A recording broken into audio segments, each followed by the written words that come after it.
Yes, hello everyone, and welcome to this afternoon's or morning, depending on where you are in the world, sessions from the GLO-JOPE Journal Population Economics Conference. This afternoon, we have a fantastic lineup of papers that were recently accepted in our issues 3 and 4. We will have 5 presentations. We first start with Jisoo Hwang, and she's going to present a joint paper entitled Unexpected Longevity, Intersectional Policies and Fertility. Each presentation will be 10 minutes, followed by 5 minutes of questions. And I forgot to introduce myself. My name is Milena. I will be chairing this session, and I'm one of the editors of the journal Population Economics. And we have with us also Klaus Zimmermann, the editor-in-chief of the journal. I hope you will enjoy the session. And now, without further ado, Jisoo, please take it away. Thank you. I'm Jisoo Hwang, Associate Professor at Seoul National University, and the paper is titled Unexpected Longevity, Intergenerational Policies and Fertility, and it's co-authored with Seok-ki Kim at the Korea Institute of Finance. So with many countries experiencing population aging, there is a large literature studying the effect of longevity on various economic variables, such as the savings rate or fertility rate or human capital investments in children. But most of these studies implicitly assume that individuals are able to correctly expect future longevity and take it into account when making the savings investment decisions. For example, they will compare the steady state with a higher longevity versus lower longevity. However, it is not obvious that individuals can accurately anticipate their lifetime. Not only is there longevity risk at the individual level, but also there's uncertainty in life expectancy at the aggregate level because old age mortality can be affected by diverse factors such as breakthroughs in medical technology, or spread of diseases such as the recent COVID, or changes in the environment. So it's very difficult for individuals to expect their old age mortality. So in this paper, we study the dynamic effects of longevity on policies and fertility, distinguishing between the effects of expected and unexpected longevity gains. So when there's expected increase in longevity, then young agents can prepare for it in advance by having fewer children and saving more during working periods. So this has been explored already in many previous studies, and we usually call this the standard life cycle effect. However, when there's an unexpected increase in longevity, then by construction, people can't prepare for this in advance. So old agents would find themselves underprepared for their old age and they would need financial support. Now, because most developed countries have some sort of means tested social security programs, this means that there would be a need for an increase in government spending. And the higher taxes would fall on the young agents who would then further reduce their fertility. So we explore these mechanisms with a formal model and a cross-country panel analysis in this paper. So due to the time constraint, I decided not to go over all the equations in the model, but to give you a sense of the setup, the model is a simple overlapping generations model where individuals live 2 periods, young and old. Young agents make choices on number of children and consumption savings, and they become old agents with a survival probability P. And there's also a means-tested pay-as-you-go public pension system, which switches on when old agents' savings are lower than some threshold level, so when they're poor. Now, there are 2 channels through which longevity can affect life's fertility. The first is what we're very much aware of, the life cycle effect, that if you expect to live longer, then you will save more and you will have fewer children and, in order to have more old age consumption. And we are going to label that the life cycle effect. The second one, which is more distinct in this paper, is that there can be also a channel that works through policies because these changes in taxes and benefits could affect the young agent's fertility decision. So we're going to label this the policy effect. To study the dynamic effects of expected and unexpected longevity gains, we simulate two identical economies which are hit by an increase in survival probability from P lower bar to P upper bar. But the difference between the expected and unexpected economy is the timing of information. So in the unexpected case, the people know a period in advance that the survival probability is going to go up to P upper bar. However, in the unexpected case, they only find out when the P upper bar is realized, so they can't prepare for this in advance. So the main result from the model is that with expected longevity, young agents decrease their number of children and increase savings. So there's this only life cycle effect that's going through. However, when there's unexpected longevity, then young agents they don't increase savings in advance because they were not aware of it, and so their wealth will drop below this threshold level when they become old. So this means because we have this means tested Social Security program, the pension would become activated. And so taxes would rise and would cause the young agent's fertility to fall further than when the longevity was expected. So in other words, when there's unexpected longevity, there's essentially a double burden on the young generation because not only do they have to save more for their own old age consumption, but they also have to support their parental generation through this intergenerational policies. So we empirically explore the predictions of this model using panel data on OECD countries. So most of the variables that's related to the policy, like public spending, comes from the OECD Social Expenditure Database. And other cross-country variables come from the World Bank, Penn World Table, and Human Mortality Database. The regression specification is a linear model with country and year fixed effects. And we basically try to see how much the change in, for example, fertility or public old age spending can be explained by unexpected and expected longevity gains after controlling for various observable characteristics and also, of course, country and year fixed effects. Now, the key challenge here is then how are we going to construct these unexpected and expected longevity gains? Because we don't know exactly how individuals form expectations about their longevity. So instead of assuming a specific expectation formation itself, what we do is we calculate predicted life expectancies for each country and year by applying the Lee and Carter model. So for those of you who are not familiar with this model, Lee and Carter technique is the most widely used technique to forecast mortality. So what we do is that when there is a change in the life expectancy at 65, we decompose it into the unexpected and expected components using this forecast that we obtain from applying the Lee and Carter model to mortality rate data. So to give you a sense of this, here are the expected and unexpected components of life expectancy at 65 across different OECD countries.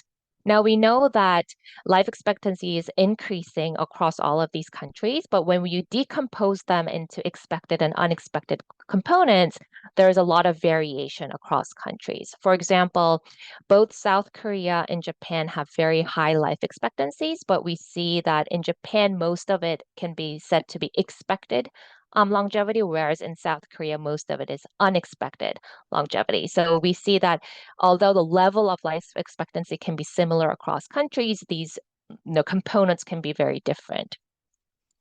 So using this variable that we construct from applying the Lee and Carter model, we run the country fixed effects regression, for example, using the total fertility rate change as the dependent variable.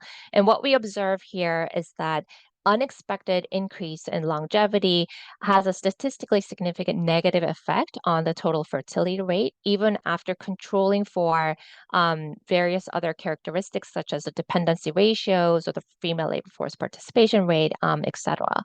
The expected change in life expectancy also has a negative effect, although sometimes not statistically significant. So we run these kind of analysis both on fertility and also different public expenditures, for example, public family spending and public old age spending.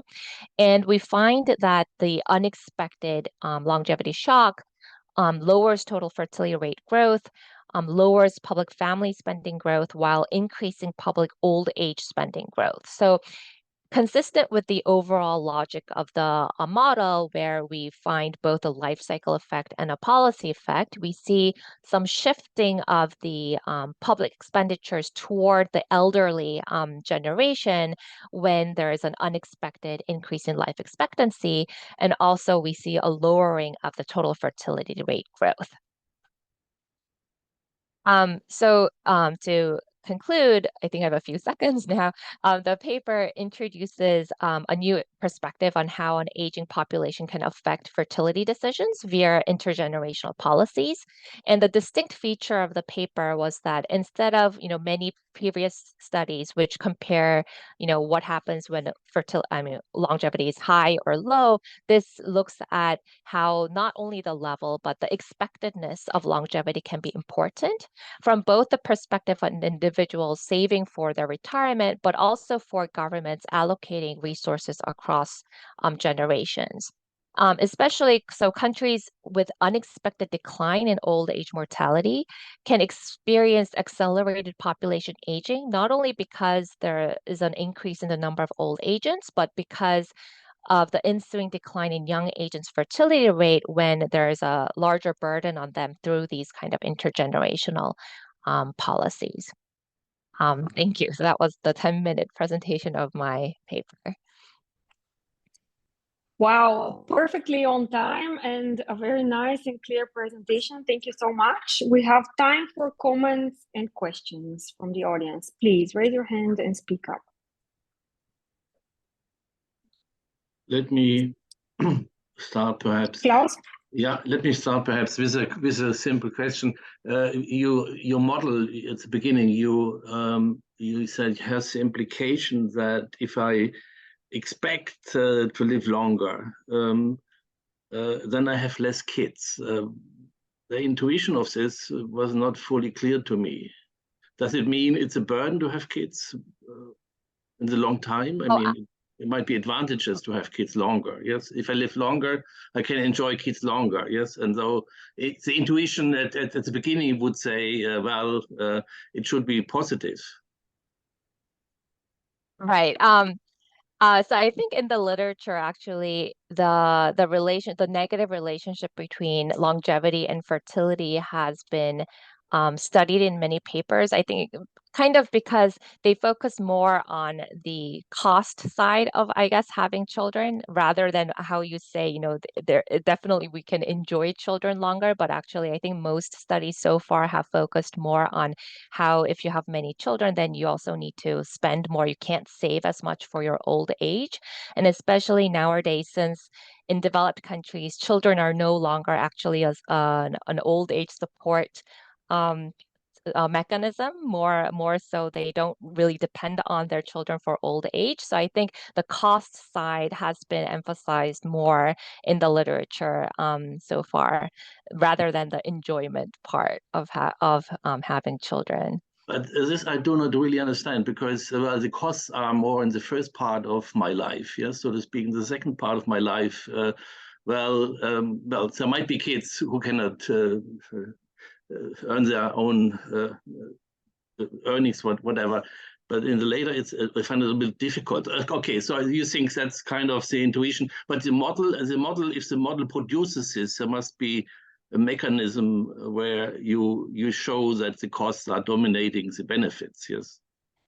Actually, it's simply because, like in other papers, the children enter into the model as a cost rather than them giving us old age support in the old period. So children's earnings don't enter into the model as a prospective income during old age, but rather there are only costs involved when you have children. So there's no, like, I guess it's not, the model is not really assuming how children, well, I guess it's because it's how that's and how it enters into the model, in the sense that it's entering as the budget constraint instead of the children's perspective, old age support ability.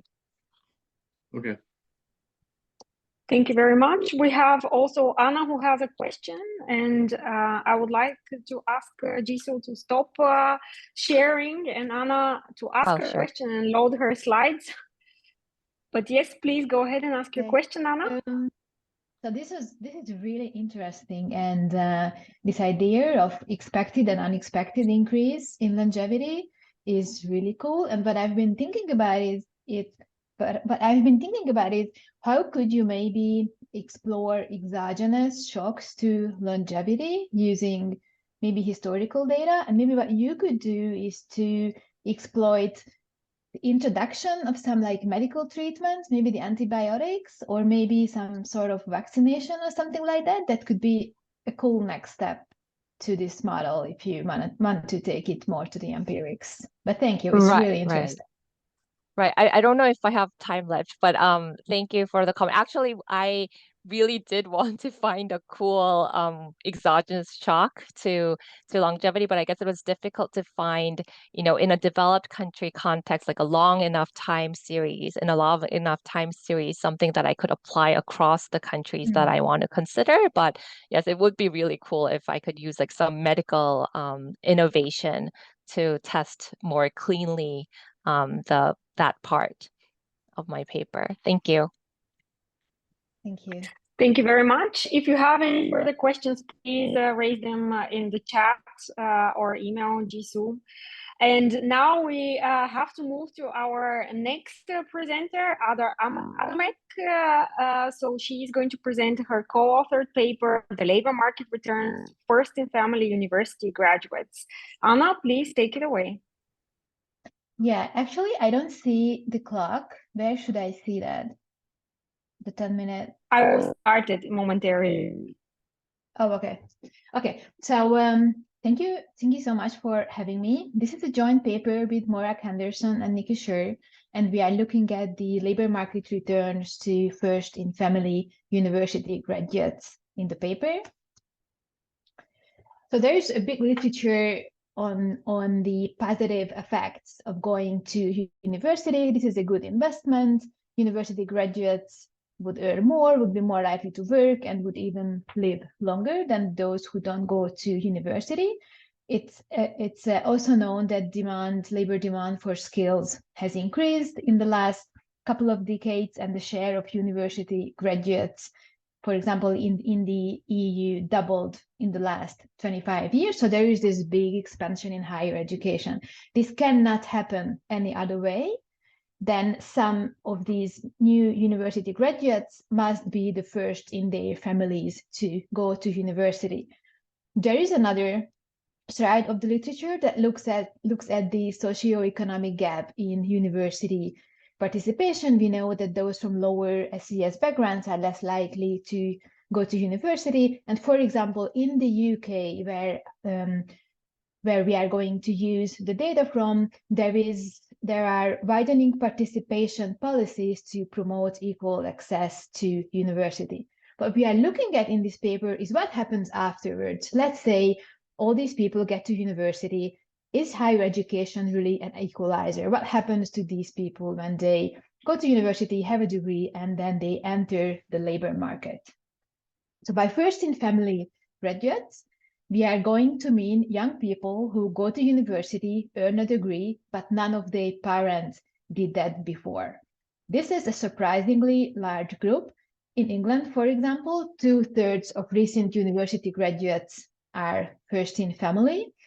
In Hungary, for example, which is another country we are looking at in other papers, this share is 40%. So there is definitely heterogeneity across countries in terms of the share of fifth among university graduates, but this is basically a majority in most countries.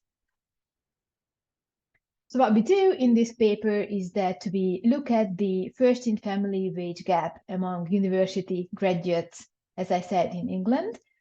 we use the next steps, which is a cohort study that follows individuals born in 1989, 1990, and up until this paper, the data covers this cohort until age 25, 26. So this is going to be the age when we are going to look at the wage gap. And this is, as this is a cohort study, this is a very rich database. So we see a lot of individual information about their family background, the educational level of their parents, obviously, but other things as well. We see their educational attainment, pre-university test scores, and of course, when they enter the labor market, we also see their employment and wages.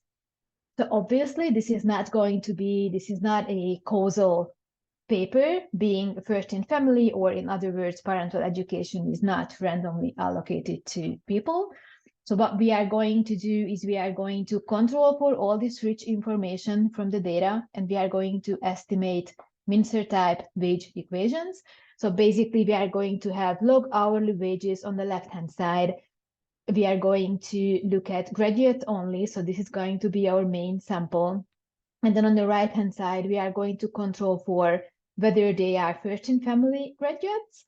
And then we are also going to control for rich characteristics of their families, pre-university educational attainment, test scores, and things like that. And then what we also do is we do a decomposition of the first in family wage gap.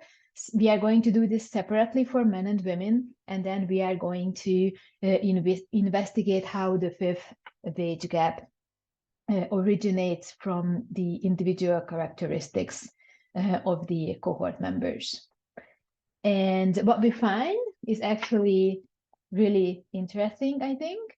We find that among graduate women, fifth graduates earn on average 7.4% less than graduate women whose parents also went to university. And this is a conditional fifth wage gap, in the sense that this is conditional on other measures of their families and test scores and the type of the degree that they got and things like that. And even more interestingly, we don't find the same thing among men. So we find basically that there is this first in family wage penalty among graduate women, which is not there among graduate men. And obviously, the question arises, why could this be the case?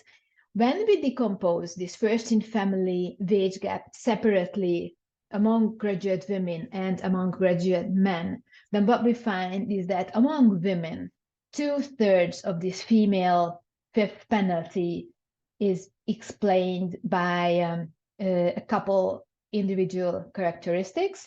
Fifth graduate women have lower educational attainment, lower test scores already in high school. It's actually it's not that they have lower test scores on average, but they are less likely to make it to the top quintile of the test score distribution. So this is the main difference between fifth and non-fifth female university graduates in high school. They are also less likely to attend an elite university. So there is this downward sort of matching when they go to university. They are also selecting to particular degree courses, different courses than non-fifth graduate women. They tend to work at smaller firms. They are more likely to work in jobs that do not require their highest degree, and they are also more likely to be mothers at age 25, 26 than non-first in family university graduates. And these individual characteristics or choices or intermediate outcomes explain 2/3 of the female first in family penalty. Interestingly, when we do the same decomposition for men, then what we find is that some of these characteristics are also true for men. For example, among men, it is also true that they are more likely to work. First in family male graduates are more likely to work in jobs that do not require their highest degree. However, they somehow compensate in terms of their returns to these characteristics. So overall, there is not going to be a first-in-family penalty among men. We also look at returns to graduation, and what we find there is that these are not lower among first-in-family graduates. So basically, our results suggest that it's sort of this penalizing effect of lower parental education that is translated into the wage gap, but it is not that the returns to graduation are lower per se. So basically what we find in this paper is that fifth graduate women sort of undermatch at university and also undermatch in the labor market. And what is also really interesting that since this paper, we did a similar exercise using admin data from Hungary, and we find really similar patterns. There is a fifth wage gap for women, but not for men, or for men it is a lot smaller. And fifth graduates tend to work at worse firms. And I would be really curious how this gap look like in other countries. In terms of policy conclusion, what we find here is that widening participation measures that aim to make access to university equal should not stop at university entry, and maybe not even at graduation. It might be that first-in-family graduates might need continuous support in terms of how to lead their careers. Yeah, thank you. This was my short PR presentation. Thank you very much, Anna. Very interesting and unexpected results. I'm sure there are a lot of questions. I'd like to open the floor for you. Annika, please. It sounds interesting that you look at this Hungarian admin data as well, because in the original study, you only looked at the women and the men until age 25, 26. Like, does these changes persist, in particular if they depended on motherhood to quite a large extent?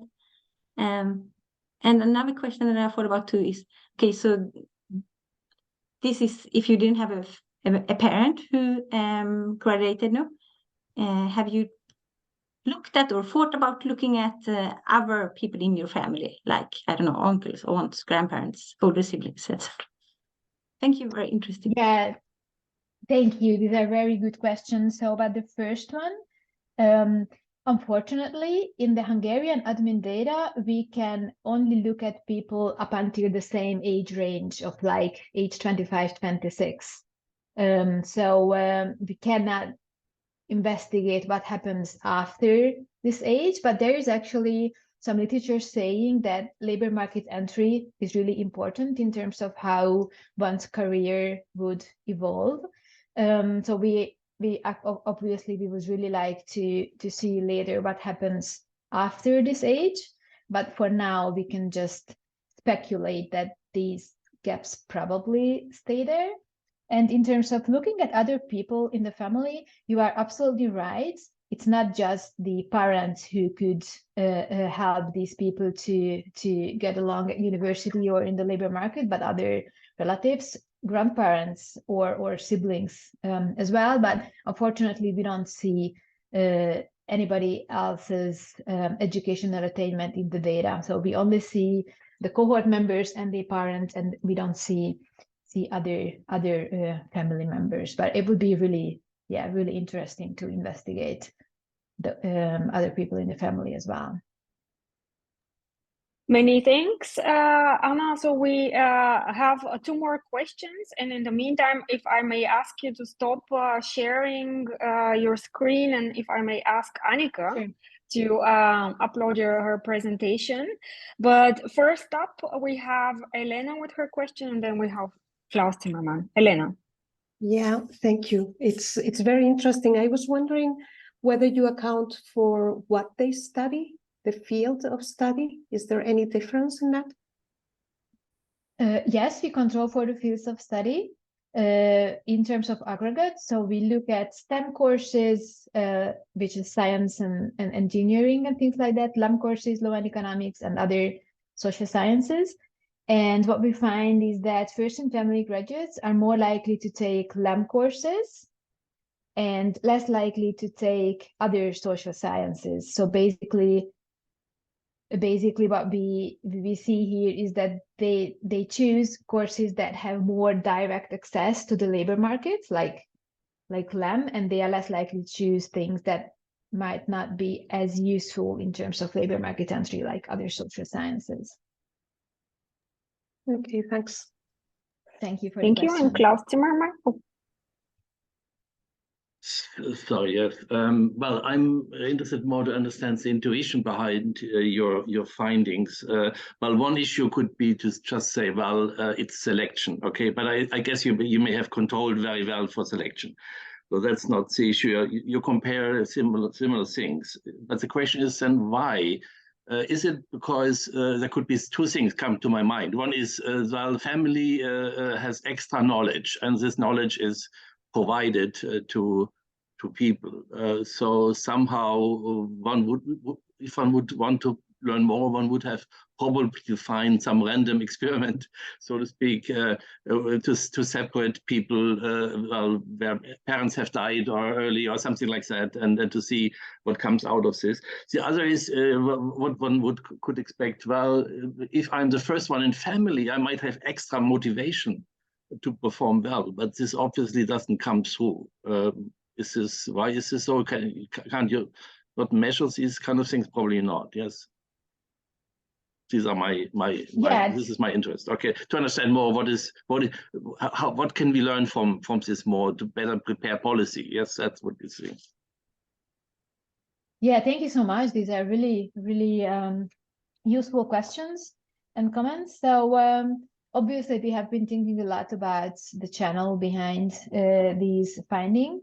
The family or some like extra knowledge of the family should matter for sure, but this is something that we cannot observe in the data, but it could very well be that not just their knowledge, but maybe the networks, and maybe they know some people and some firms or whatnot that could be important here.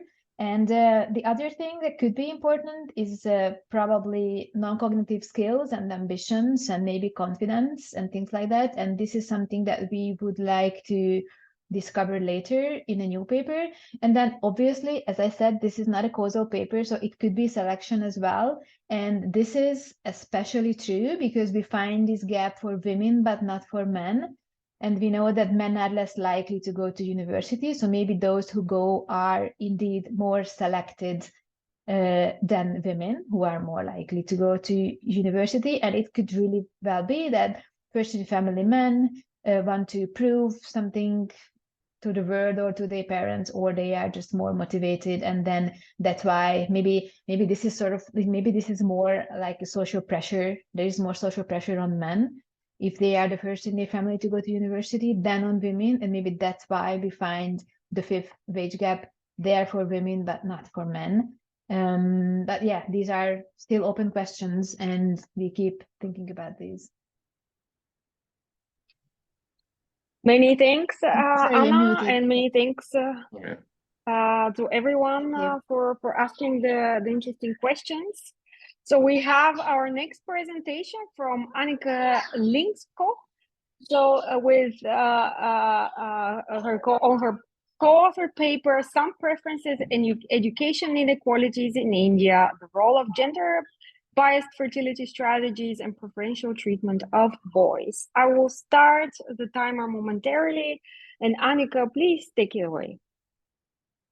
Thank you very much. So I will go, since you already presented like the paper, I will go to the research question. So the research question is pretty much what was stated in the title. So we look at the impact of some preference on gender inequalities in education in India. And we look at a number of different indicators, as you will see when I present the results later on. And what we want to do in particular is that we want to separate the effect which is due to gender-biased fertility strategies from the effect which is due to preferential treatment or just discrimination against girls, one might say. Okay, so preferential treatment of boys, that is like just treating the boys that are born, treating them better than the girls, meaning like investing more in their education perhaps, or teachers treat them better or something.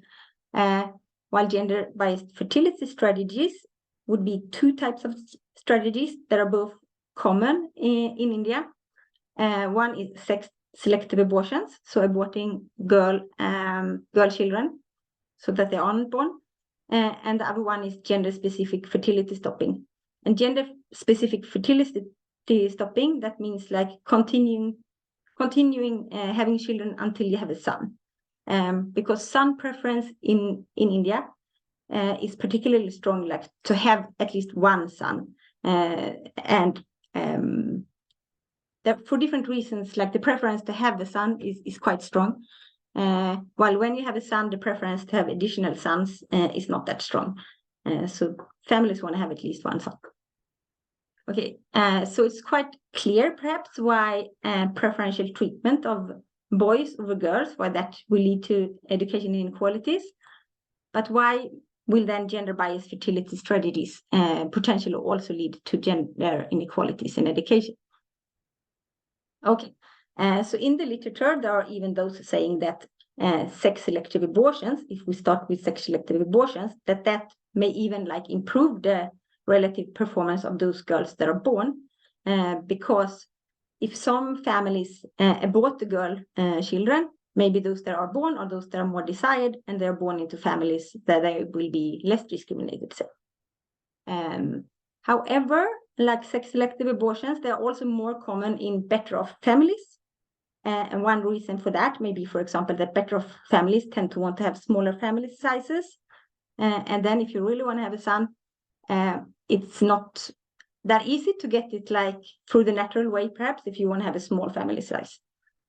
So that means that boys are more often like born into like well-off families, and girls are more often in relative terms born into families that are not equally well-off. So into like socioeconomically like worse-off families. Okay, so if we turn to gender-specific fertility stopping, like if families continue having children until they have a son, it means that on average, girls will end up in larger families. Because when a girl is born, if the family want to have a son, they will continue childbearing. And that means that girls will end up in larger families. So that is one channel for which girls may be disadvantaged then, because they can invest less in the education of each child.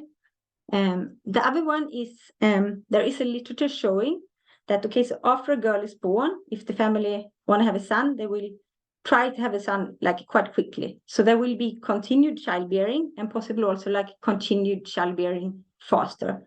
And that means less investment in early life in the children. So in particular, like early life health is worse then, and in particular like breastfeeding and so on. And that's a large literature, which I'm sure you've heard about, which says that like these early life investment, they matter for later life outcomes. So they may matter for educational outcomes as well, of course. So why do we care about what causes these gender inequalities in education? Does it matter? Okay, so we have gender gaps. Does it matter whether they are caused by discrimination or whether these like gender-biased fertility strategies like are important to explain them or not? Obviously, we think so, no, because our paper is all about trying to separate these two effects. And why do we think that it matters? Okay, so we think that it matters because like what we will expect to happen over time is different depending on what causes these gender gaps. And also the type of policies, like different type of policies, what we should expect from different policies will also differ depending on what causes the gender gaps. So in particular, it has been shown that gender gaps in education, they tend to disappear with economic development. So like we think that this is like mostly those gaps that are due to preferential treatment and so on. But this strong preference to have a son has been shown to be very pervasive in India, no? And there are very few signs of it like disappearing. So if they are important to explain gender gaps in education, maybe we should expect them to disappear with development. Maybe they will not disappear until some preferences have changed, so to say. Okay, so this is the motivation. Okay, so our contribution then, maybe it will be quite clear for now, but our contribution is to separate like these two reasons behind gender gaps in education. And it should be noted here that one cannot separate these two effects simply by looking at between versus within family, like gender gaps. So that's a quite big literature that looks at within versus between family and like gender gaps, because like both type of effects will lead to both potentially to both within family and between family effects, so to say. So how do we do to try to separate the two effects? So what we do is that we divide the families into families that are less likely to use gender-biased fertility strategies and those that are more likely to use gender-biased fertility strategies. And then the gender gaps that exist in the families that are less likely to use less gender-biased fertility strategies, these should be largely due to preferential treatment. And then the difference between those families will be because the other type of families choose gender-biased fertility strategies. So the type of families that are less likely to use these strategies are the ones that already have the son. So the ones that have a firstborn boy, basically.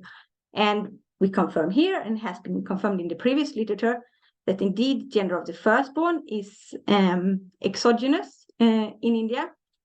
And we also show that, okay, so in firstborn boy families, there are very few signs of any type of gender-biased fertility strategies. While in the firstborn girl families, there are like signs of gender-biased fertility strategies, like continued differences.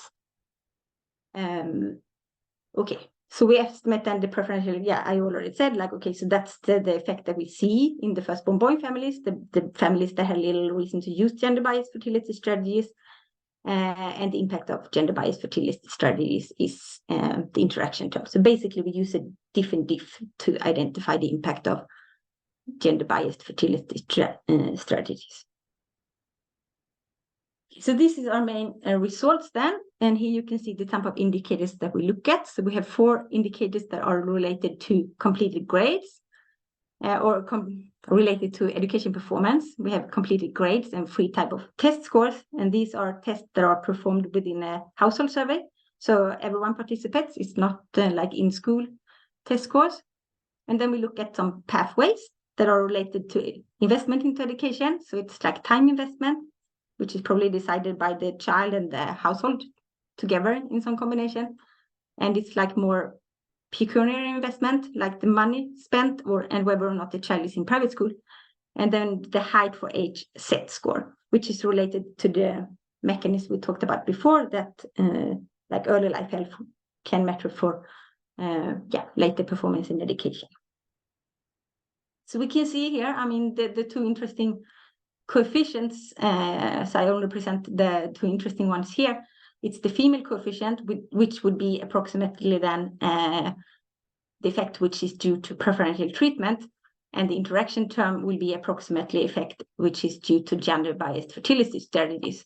So we see that gender-biased fertility strategies are very important, in particular for education performance, also for investment into education. We also see like preferential treatment, or that boys are like favored also in families that don't use gender-biased fertility strategies, and in particular then for education investment and for height for age set scores as well. We try to dig a little bit deeper into the different mechanisms in the paper. I will not go so much into that here, but we only like come up with like suggestive evidence with regard to that.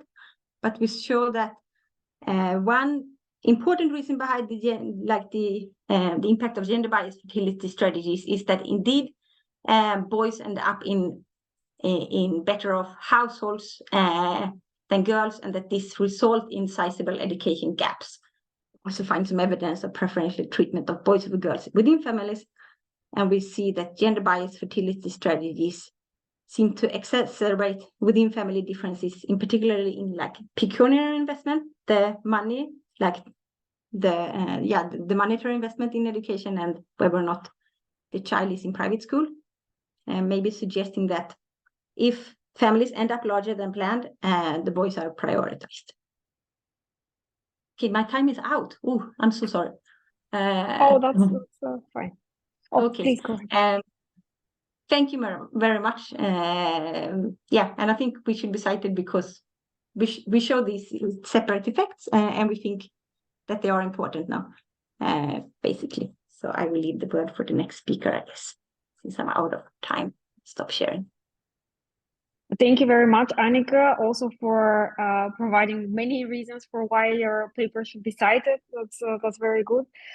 We have some time for questions and comments.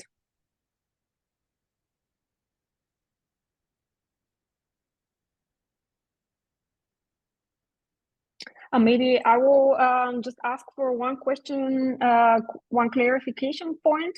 You mentioned that your strategy is like a diff in diff. Maybe I didn't fully understand what you meant there, but could you please explain maybe one more time? Okay, so how we estimate it is like, it's not a difference in the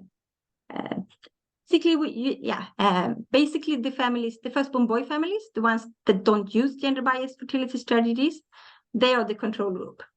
So they are the ones not using gender biased fertility strategies. And the firstborn girl families, they are the ones that use it quite often. Everyone doesn't use it, of course, but they use it quite often. And then we interact the firstborn boy, like the firstborn girl family effect, with whether or not the child in question is also a girl. So we look at subsequently born children. So then it's interacted by just the female dummy. So that makes it like a difference in difference. So it's the impact of being a girl in these two types of families.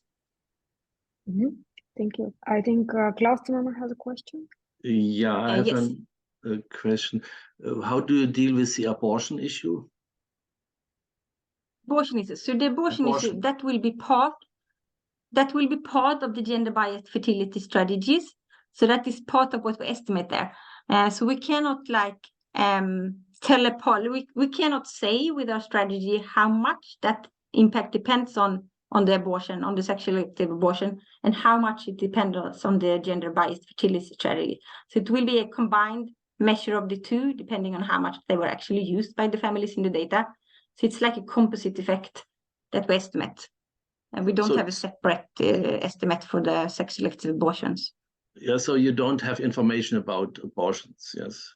Because you see, if if the first kid is a boy or a girl, yes, you don't know what has happened before. I mean, we don't know what has happened before. Yes, but it could have been. It could have been a girl, but it is now a boy. But yeah. Okay, so there is a lot of evidence previously, and our data also suggests that sex selective abortions are not used before the birth of the first child. Okay. And basically you just look at sex ratios. So you look at sex ratios of children at first birth, and you find that they are according to the national sex ratios. And then if you go up the birth orders, you see that they start to become skewed, the sex ratios. And if we look at these sex ratios in firstborn boy versus in firstborn girl families, you can see that they are skewed for later born children in the firstborn girl families, so not really in the firstborn boy families. So that is also something that we should to sort of validate our strategy. Okay. So that means that we take gender as exogenous for first births, and we also do that in the firstborn boy families, while it is highly endogenous than in the firstborn girl families for later born children in these families. Okay, thanks. Thank you very much. I would like to ask Milena to start sharing her slides, and in the meantime, we can take one more question for Annika.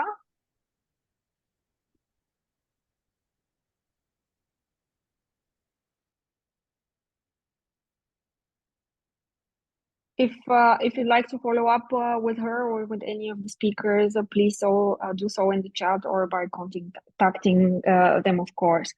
So if it is okay with everyone, I'd like to move to our next presenter, Elena De Orey. She's going to present her co-authored paper, Childcare Costs, Household Liquidity Constraints, and Gender Inequality. I will start the timer momentarily, and please, Elena, take it away. Sorry, thank you. Thank you for letting me share our results. This is joint work with Alessandra Casarico and Jose Ignacio Silva, and it's about childcare costs, household liquidity constraints, and gender inequality. Okay, so our contribution lies in the literature on gender gaps in the labor market. And particularly, there has been quite a lot of work on the role of having children in explaining those gaps. We investigate a novel mechanism, and this is the existence of liquidity constraints ensuing from childcare costs that reduce female labor force participation and wages.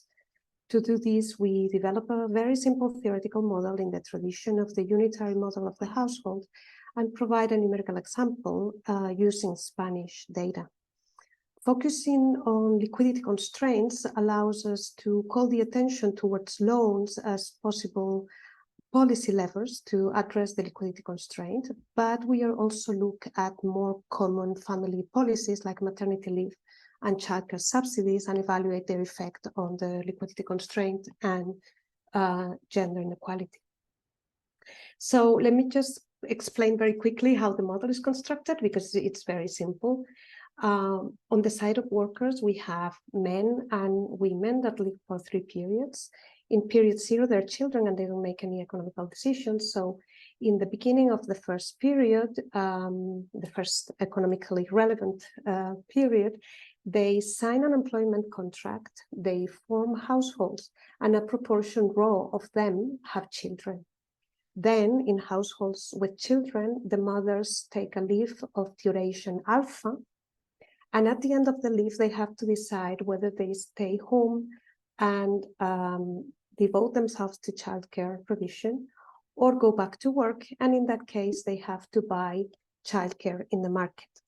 We assume that the market cost of childcare is a random variable, and this is supposed to account for heterogeneities in the costs of having children in a context where fertility is exogenous.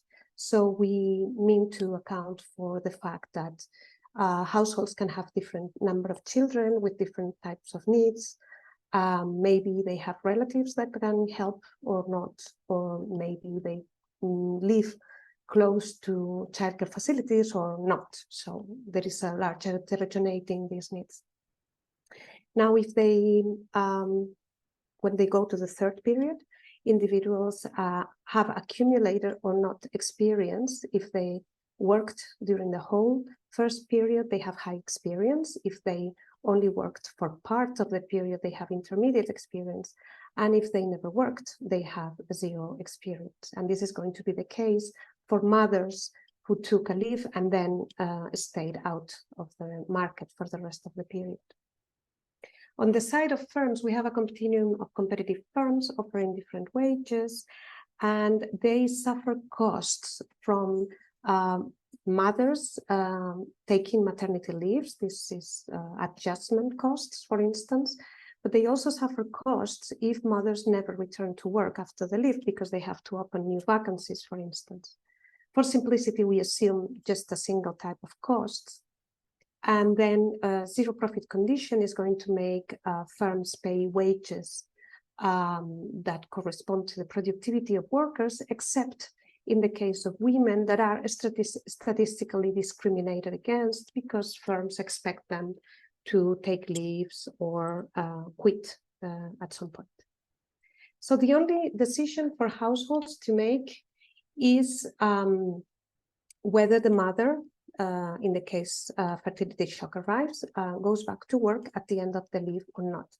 And to do that, they simply compare lifetime income when mother returns to work after the leave and when the mother does not return to work after the leave. So if the mother returns to work, the household has to pay the market costs of childcare, but then mothers will access a higher wage in the 2nd period. In contrast, if the mother stays home to take care of the children, she receives a lower wage, less income, let's say, in the 1st period because they work less.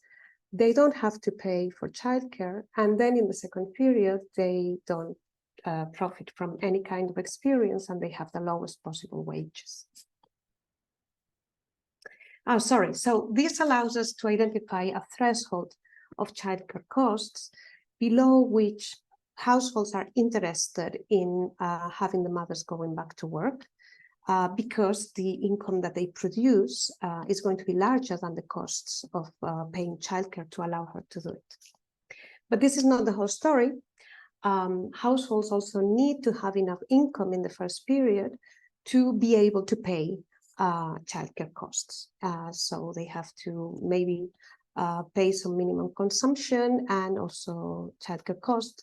This allows us to identify a second threshold of childcare costs below which parents, households actually can afford to pay childcare. And then if we put everything together, then we can see that there is potentially a group of people here in the middle with a level of childcare costs such that they want to buy childcare and have the woman go back to work at the end of the leave, but they cannot afford to do so. So the equilibrium firms beliefs coincide with the real number of women returning to work after the leave. Wages paid to young women coincide with what they expect, and the equilibrium exhibits gender gaps in participation and wages for young workers and also for old workers, because women accumulate less experience than men. So on average, they have also lower wages. Now, this equilibrium, of course, can also take place without liquidity constraints. But the presence of the liquidity constraint aggravates the size of these gender gaps. As a corollary of this proposition, where we characterize the equilibrium, we conclude that enabling mothers in constrained households to work reduces gender gaps in participation and wages. So if you eliminate the liquidity constraint, then you can reduce gender inequality. So what's the effect in this framework of extending the paid maternity leave duration? Several things can happen. First, more women go back to work after the leave if the leave is longer. This is less costly to firms. This makes it less costly for firms to hire women and increases wages, which makes more women go back to work. So this is the first part of the proposition that establishes that one possibility is that more women go back to work and they earn more wages. But it also happens that because more women go back, in spite of the fact that more women go back to work after the leave is longer, and this is more expensive to firms. So the wage can actually go down. Another possibility then is that participation increases, but wages of women go down.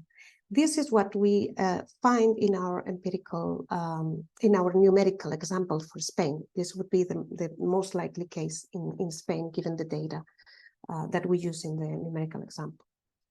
Finally, if wages fall enough because the leave is too costly to firms, then it could even be the case that less women went back to work, which would reduce female wages further, and hence a final possibility is that participation falls and wages fall as well. And this is everything that can happen if we increase the duration of the maternity leave duration. We can also subsidize childcare expenses. And in this case, the effect is rather trivial. More households can afford to buy childcare in the market if we subsidize a percentage of the amounts spent in childcare. And in particular, some of those who were previously constrained, or all of them who were previously constrained. As a result, more women go back to work after the leave. This makes it less costly for firms to hire women, increases wages, makes more women go back to work, and this puts us on the good track. Gender inequality declines. Now, something very similar can be achieved by loans. If we allow constrained households to buy childcare in the market by simply giving them a loan that they can repay in the future when the mothers enjoy having higher productivity and wages. gender inequality as well declined. So in the case of Spain, sorry, I'm out of time. In the case of our numerical example, we find that an average loan of less than 3,000 euros per child can close the liquidity constraint. And it's almost identical to giving 54.3% of childcare services a subsidy, sorry. But of course, the difference between the two policies that achieve very similarly is that the loan is returned, so that in the words that are usually used in the student loan literature, we could say that the aid is recycled. Sorry for extending over the time, and this is all. Thanks. Thank you very much, Elena, for this interesting presentation. This is, as a young mother, this is something that I personally relate to very deeply, but I would like to ask others in this session to ask questions first. Comments?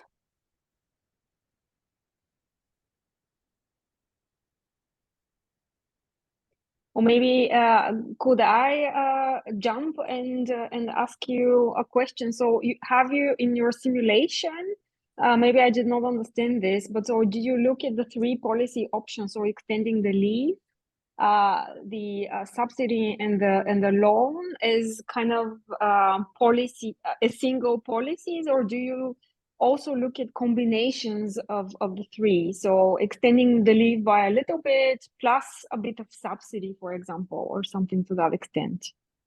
No, that's interesting. We haven't done that. We have analyzed each policy separately to compare them. But that's something that, yeah, could also be considered. That could be an interesting. It could actually be better to mix some policies.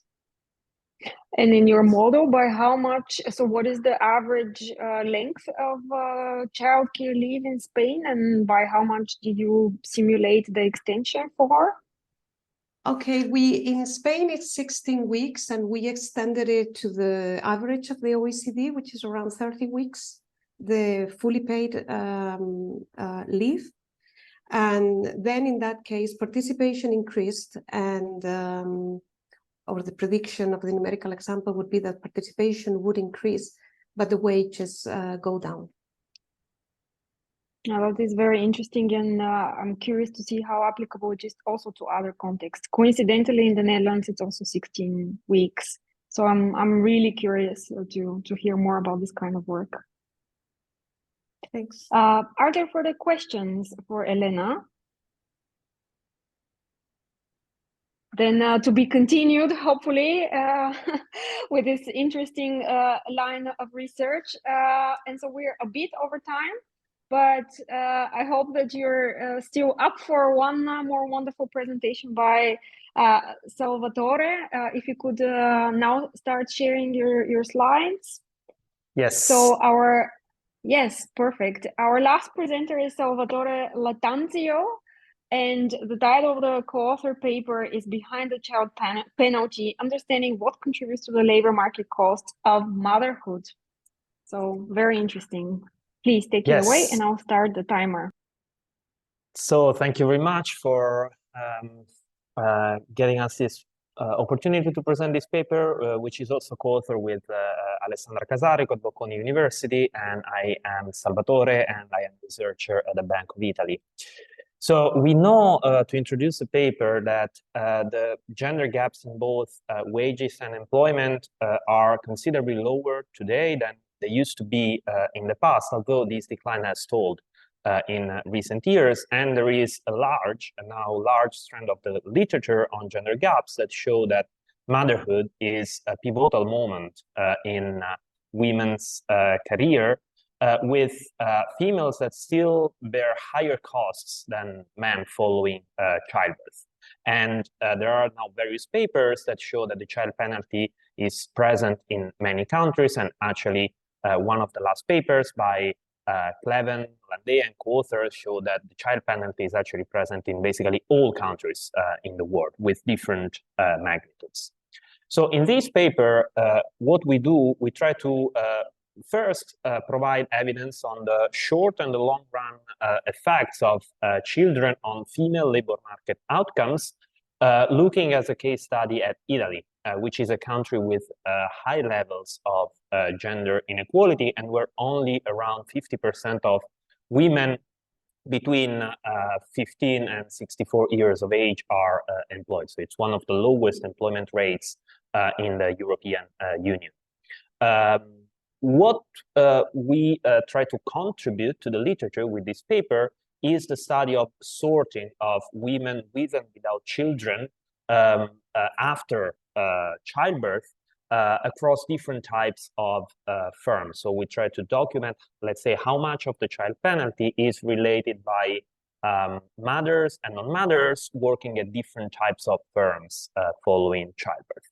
And also, we try to provide some heterogeneity analysis that could shed light on the, let's say, mechanism that could contribute to the child penalty, looking at individual level, firm level, and cultural factors that could play a role in determining the impact of children on female labor market careers. So in terms of data, we use detailed social security matched employer-employee administrative data that cover a sample, around 7%, of non-agricultural private sector workers in the Italian labor market over a long period of time that spans through 1985 until 2018.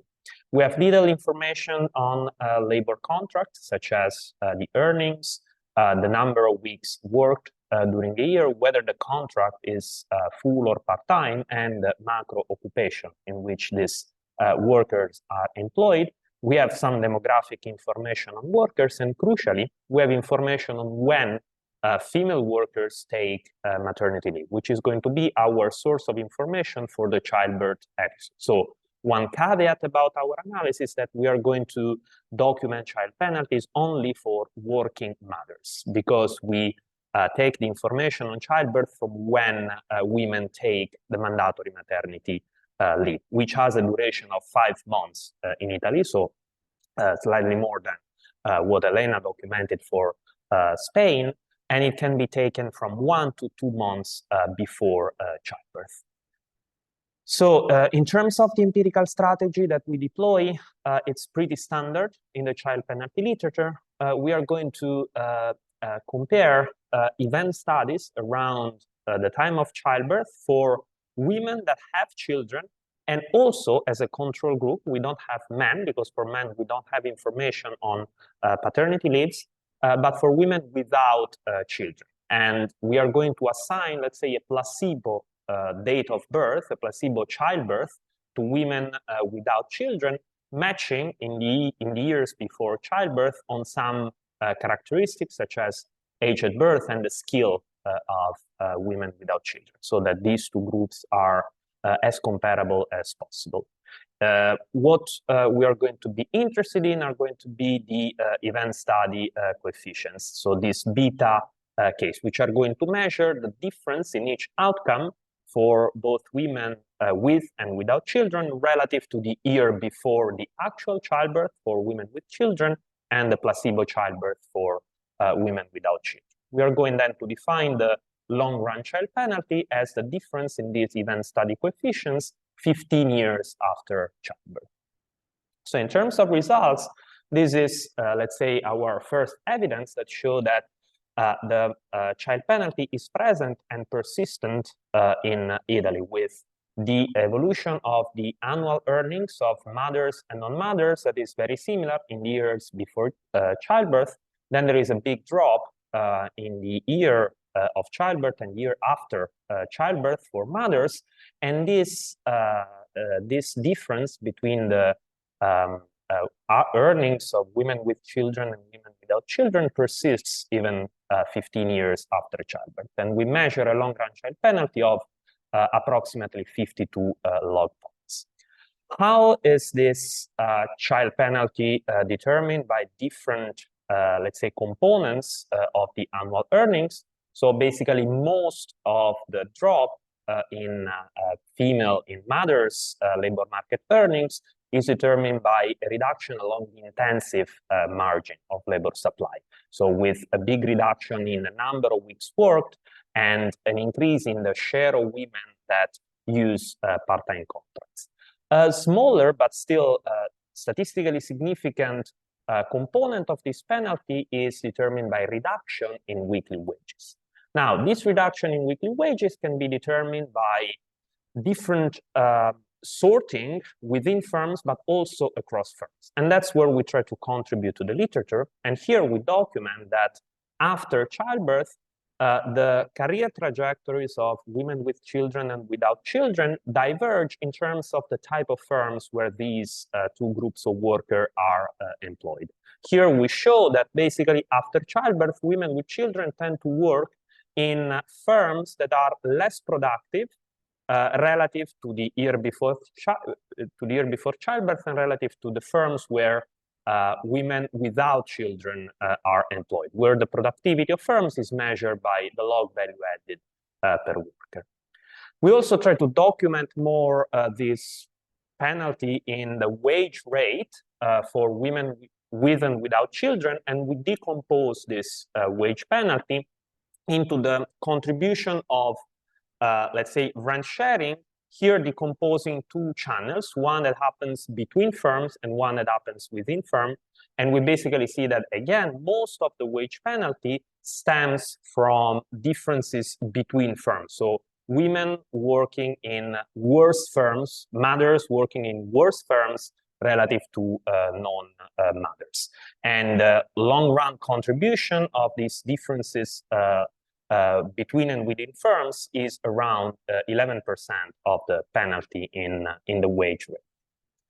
Finally, besides showing other heterogeneities, here I selected in the interest of time one of the most interesting ones that we document in the paper.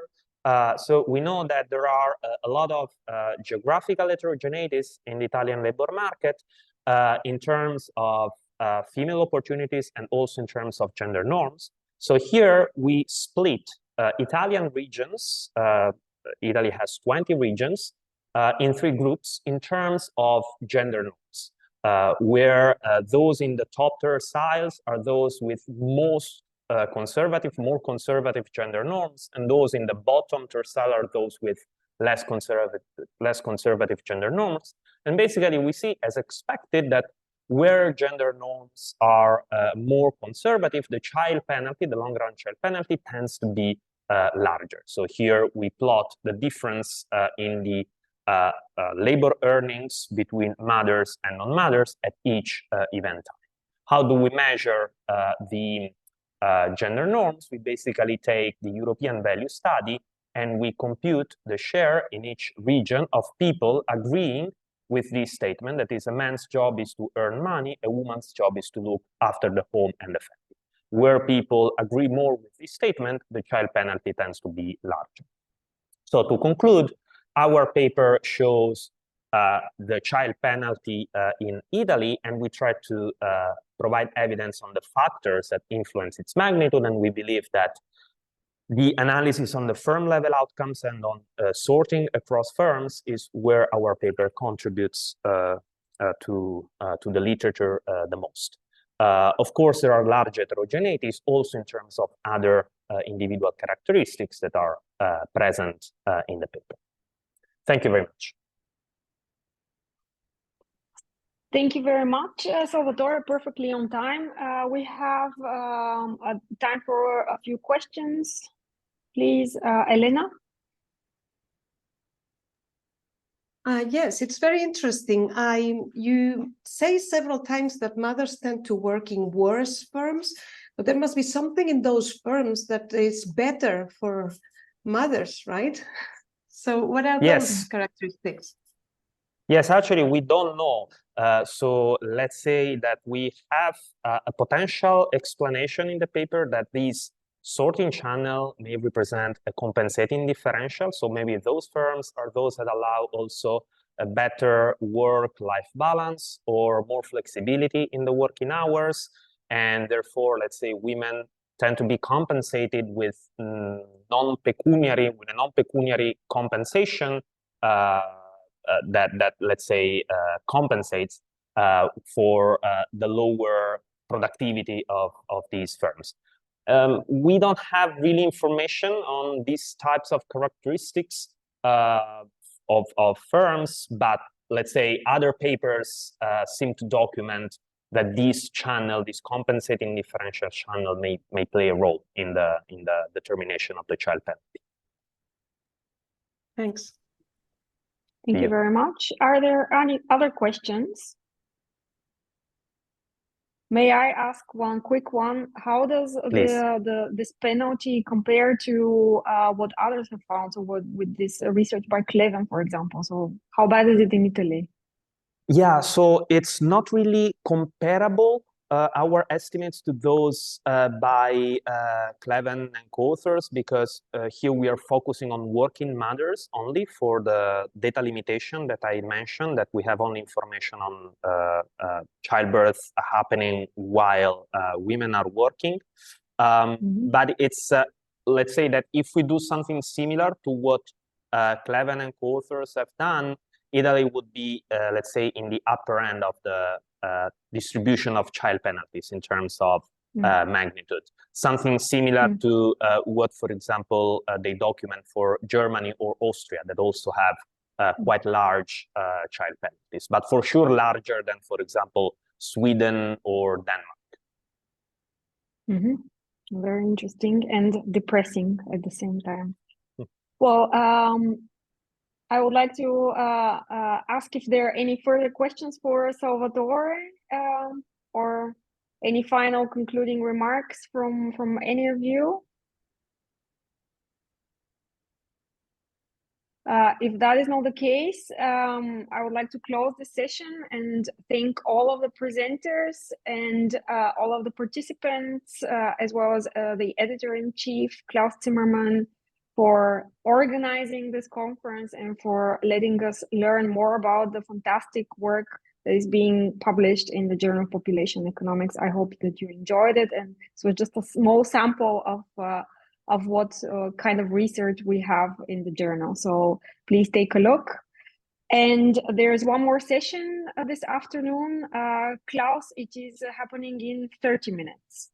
It's correct? happening, yeah, it's happening at 4 o'clock Central European time. So we still have about 40 minutes to go. So if you have something else to do, that's fine, but we have a strict time plan. But it was a very nice session, and we'll talk about these nice papers around the globe. And okay, yes. So yeah, and if you want to come back, it's again on family issues then at 4 p.m. But we have a different editor in charge. You can learn then Terra McKinnish how she's running the show. But thank you very much, Milena, that you combined your challenges in a marvelous way. Okay, thank you.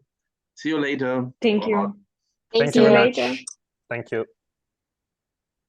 Thank you. Bye. Bye.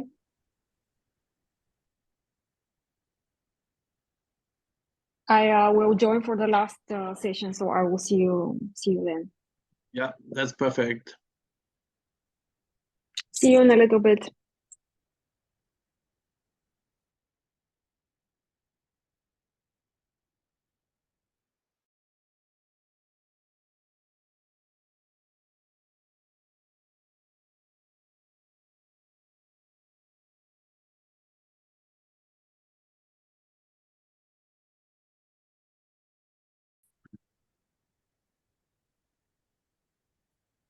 All right, so we are starting our interesting panel here on marriage and fertility.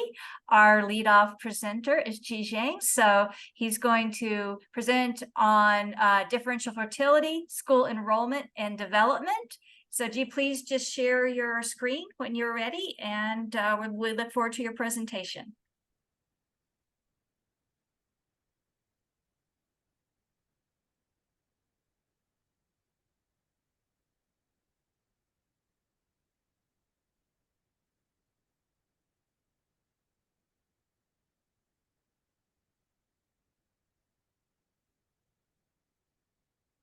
Yeah. Thanks for having me to give this presentation. It's about differential fertility rates, school enrollment, and development. With my co-author, Hao Min Liu, is still at National University of Singapore. He's going to have a conference in Taiwan, so that's me who's giving the presentation today. The issue in this article starts with the observation that many developing countries had high illiteracy, high fertility, and large differences in fertility rates and school enrollment ratios between two types of parents, different families, educated or uneducated, in the second half of the past century. In general, from available evidence in early development, educated parents had higher birth rates than uneducated parents, but the fertility differential reversed in later stages of development. By conventional views, when uneducated parents have higher fertility than educated parents, average education level will decline across generations. That's damaging the demographic transition and the growth. However, comparing two countries, Brazil and Indonesia, from their census data, Brazil had larger rises in school enrollment ratios and steeper drops in birth rates than Indonesia, although uneducated parents had much higher birth rates, fertility rates than educated parents in Brazil. It's 2.5 times as much, but lower in Indonesia. It's the reversal in Indonesia in the 1960s to 1980s. We ask what causes the differences in fertility and school enrollment rates for children between the two types of parents, and the reasons, the factors for the flip of fertility differentials.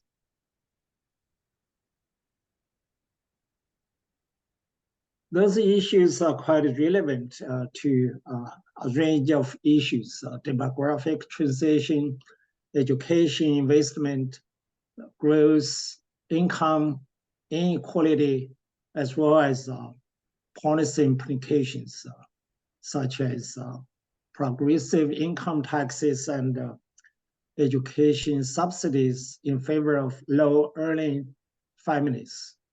In previous models, it's common to assume that a parent chooses either equal or not at all education for all children. In these models, the flip from lower fertility by uneducated parents than educated parents to the opposite only occurs when uneducated parents with low income forego schooling for all kids. However, in both Brazil and Indonesia, uneducated parents did enroll a fraction of their children in school, even before the reversal of fertility differential in their census data. This model allows parents who are constrained by indivisible education costs and living costs to choose the number of kids and the fraction of them for education. Other children work for supplemental family earnings.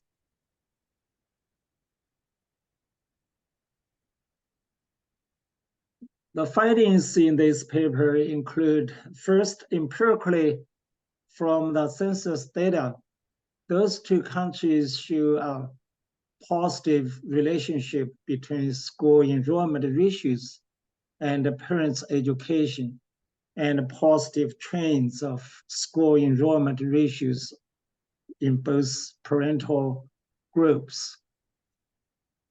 In this model, the school enrollment ratios increase with returns to education, foregone earnings of rural children and living costs, but decrease with education cost and child earnings.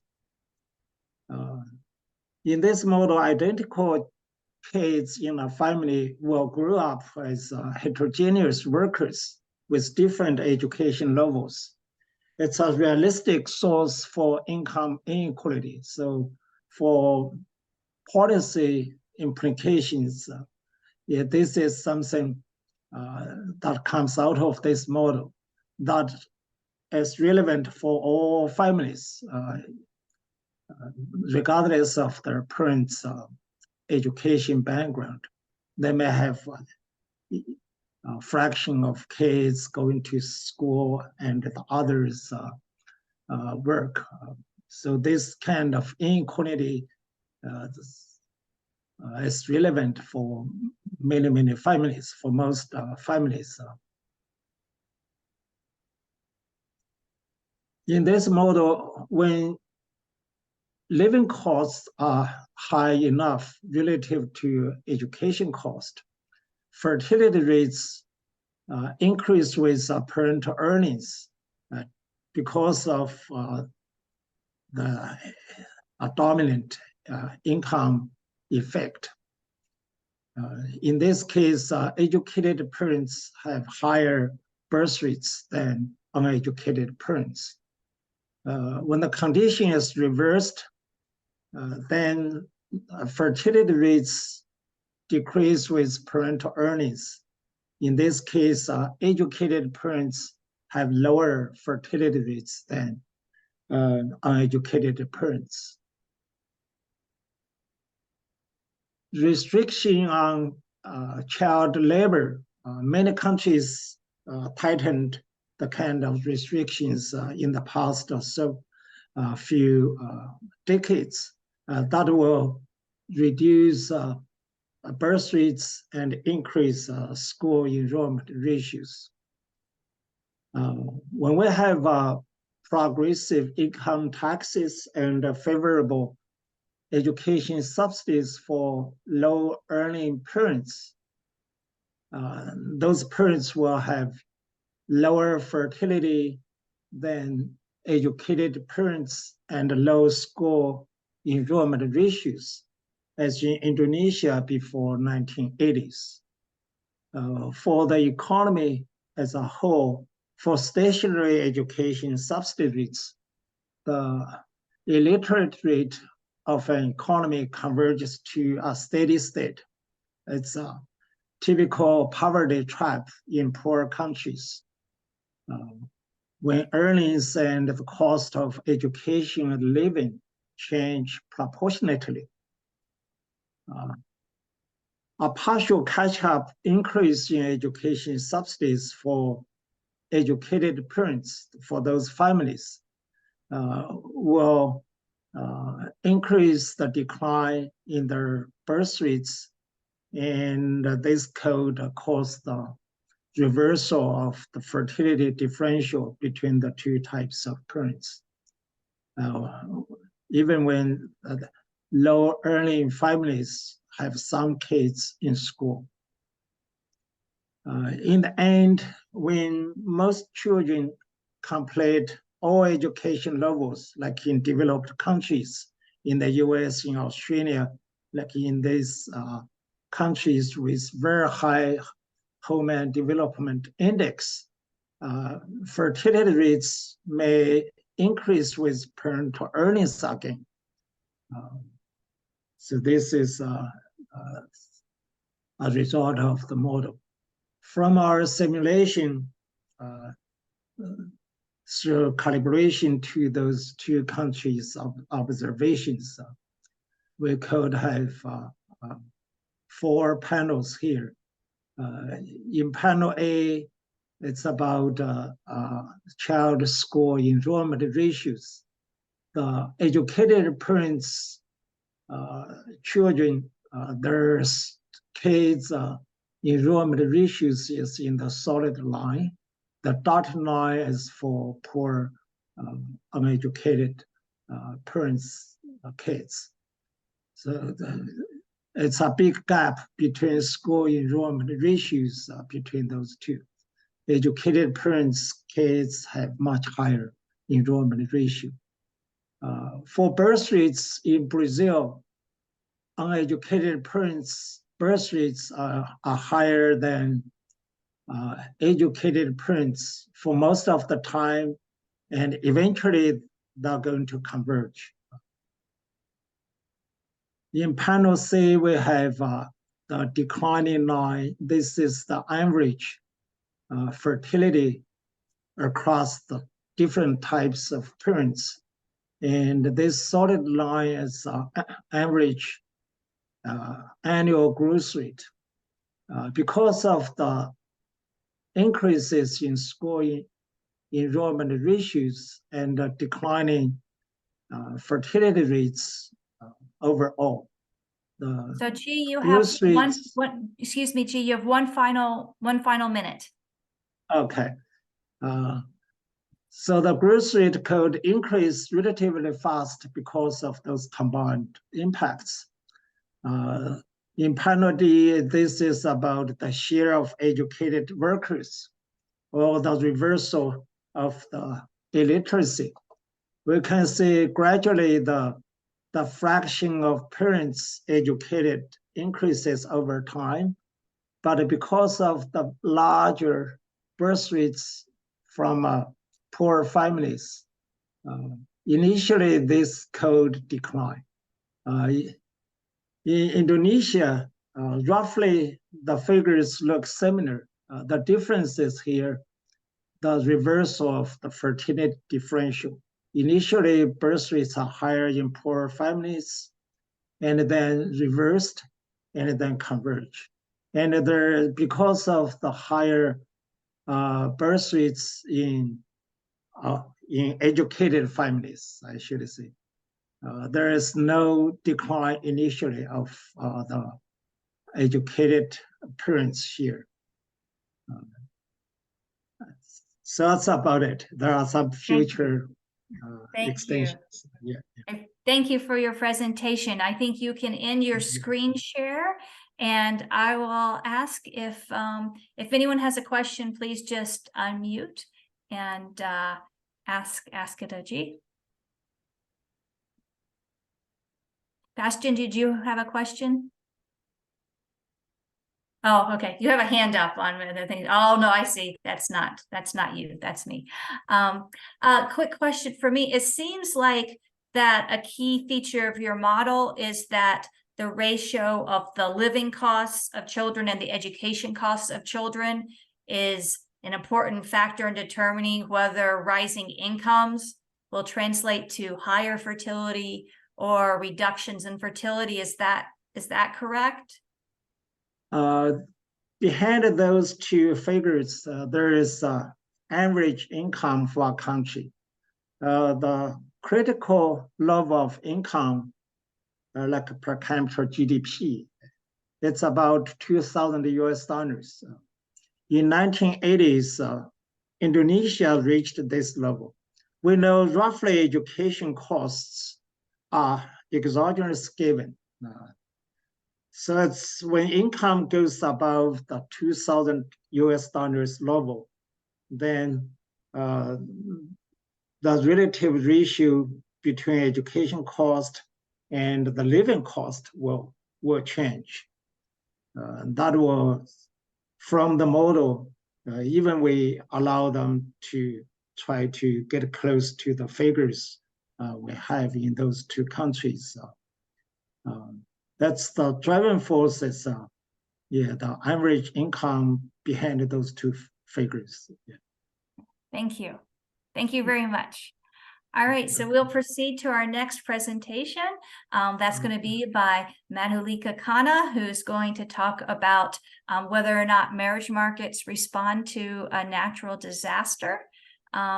Yes, thank you for sharing your screen, and thank you. Look forward to hearing it. Excellent. Can you all hear me? Yes. Okay, perfect. Let me go full screen mode.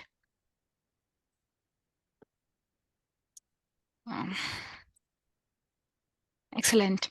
So I'm going to be talking about my co-authored paper with Nishtha Kochar. In this paper, we look at the effect of a flooding event in Bihar, in the state of Bihar in India, on local marriage markets. And before I start my presentation, I'm very excited to be presenting this here, because although Nishtha was supposed to be presenting it and she's unwell. Both of us would like to thank Dr. McKinnish for their guidance throughout the publication process. And we were both in grad school when we submitted the paper, so it was really nice to get a nice publication experience so early on in our careers. So in this paper, we think of this paper as a case study where we're examining the impact of an unprecedented aggregate income shock on local marriage market outcomes. To tell you a bit more about this shock, this was a flooding event. So River Kosi typically gets flooded almost every year, but there was part of the state of Bihar that had previously not been flooded because it had been protected by an embankment on the border of India and Nepal. In August 2008, there was a breach in the embankment that led to a massive, unprecedented flooding event, which was a huge income shock on the local population. So our empirical strategy to examine the effect of this aggregate income shock is fairly straightforward. We're examining the we're exploiting rather the spatial variation in the exposure to floods, and also the temporal variation in the timing of marriage within a difference and differences framework. So fairly straightforward. We're using data from National Family Health Survey, or the Indian version of demographic and health surveys. We're using the 2015-16 round of NFHS, where we have data on 18,000 married women and 3,000 married men who were married 7 years before and after the flooding event in the state of Bihar. I'd quickly recap the main results that we find in this paper. We find a decrease in age at marriage for both men and women, and as a result, an increase in the incidence of child marriage rates for both men and women. We also document a decrease in education levels among married couples, and a decrease in the command for married women's decrease in married women's command over economic resources. We find some suggestive evidence that these effects are likely driven by the traditional marriage market payment norms, which in this case are dowry, where the money or the capital is transferred from the bride's family to the groom's family at the time of the marriage. And this transfer, this marriage market payment norm, could potentially act as a consumption smoothing device for families with a young boy when the credit markets are incomplete, which we argue could be the case in our context.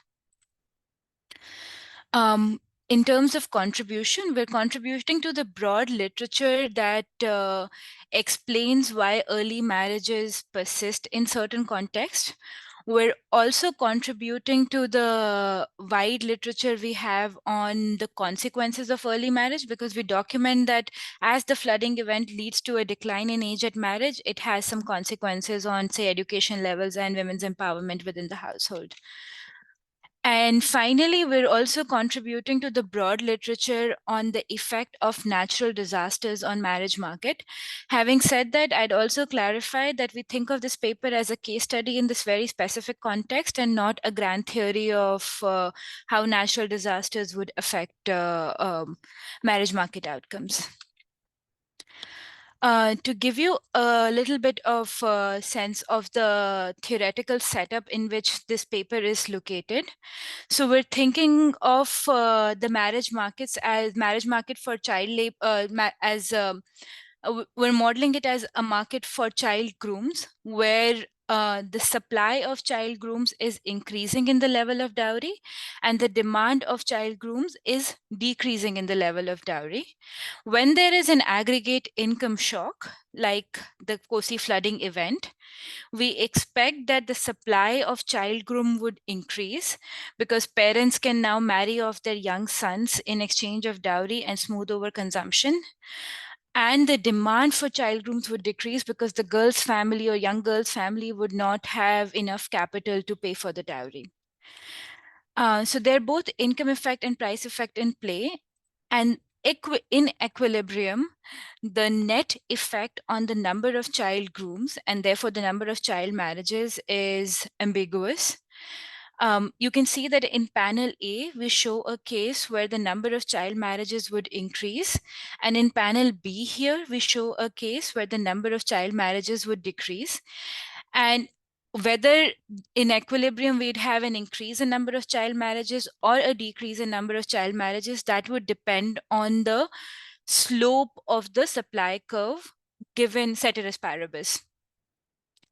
And if the supply of grooms is highly elastic to the price, we would expect to see an increase in the number of child marriages.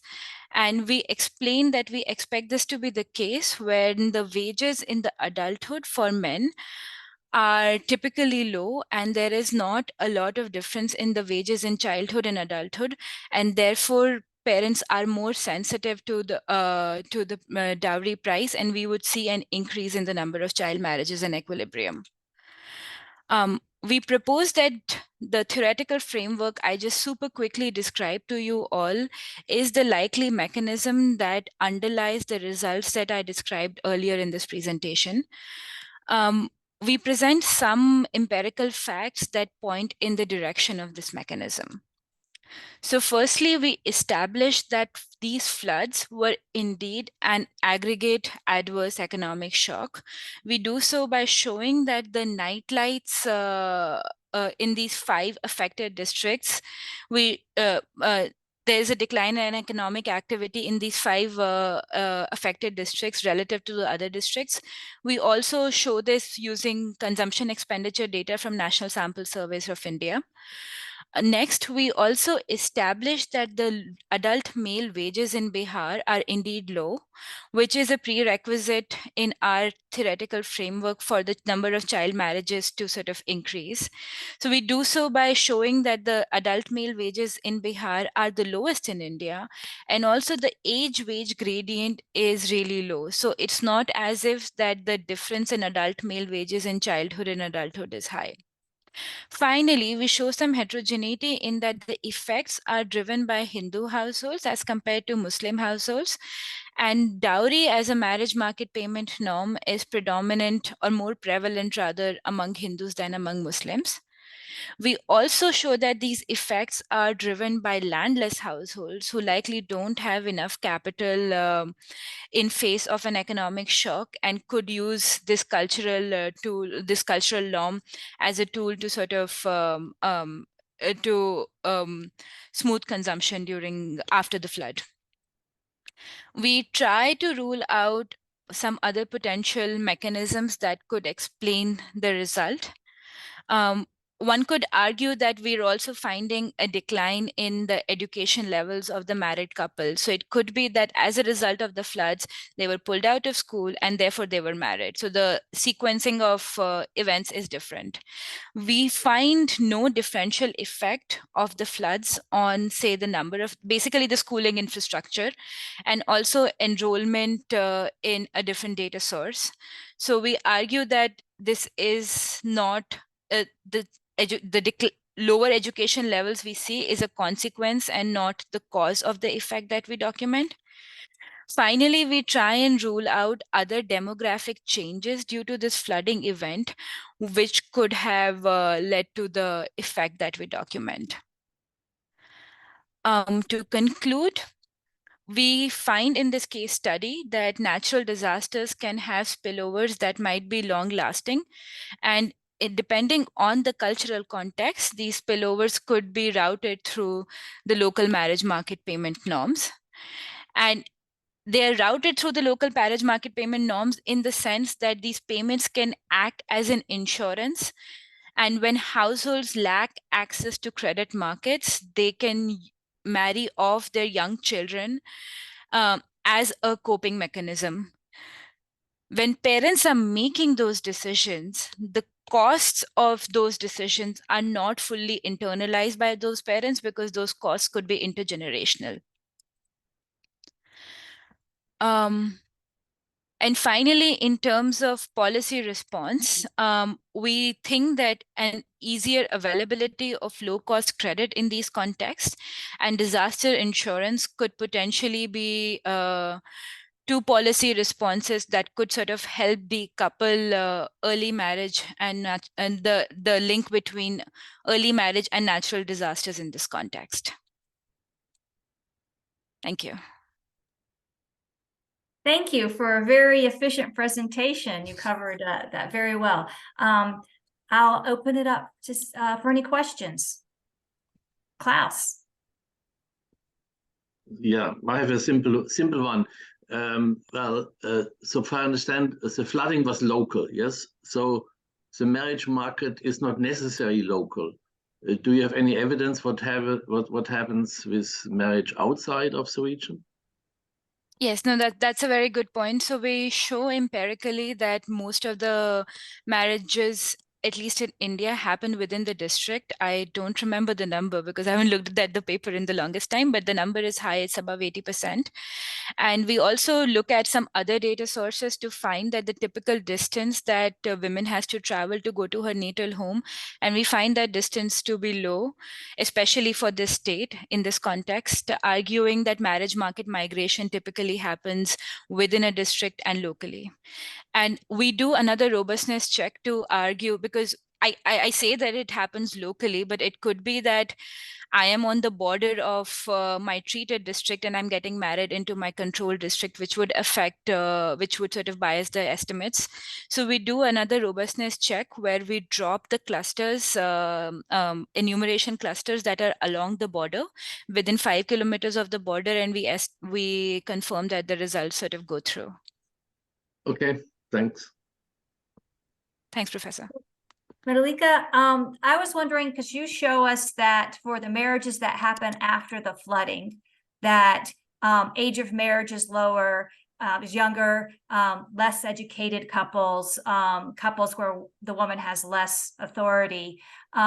Is there any concern that what you're getting is a composition effect where just fewer marriages happen after the flooding, and the marriages that aren't happening are sort of from the higher skilled families, and so what you're getting is sort of a composition effect? Wouldn't it be the other way around, because more younger people who were on the margin are now getting married? So more marriages are happening as a consequence of the, so there might be. Is that what you, I guess that's my question, is that what you show, that there's actually more marriages and not fewer marriages? Yeah. So the composition effect happens, but in a different direction, in that you would have more people who are on the margin. Say if you take 18 years as the threshold for for young marriage, you would see, we show some event study estimates that there is an increase in the hazard of being married before 18, and therefore there would be sort of a change in the composition of those who are getting married as a result of the flood. Yeah. Okay, so that's another one of your findings, is that the total marriages actually increase. Okay. Yeah. Thank you. We don't directly sort of empirically establish it, but it is a consequence of the hazard ratios that we show as a result of the floods, the effect on hazard ratios. Yeah.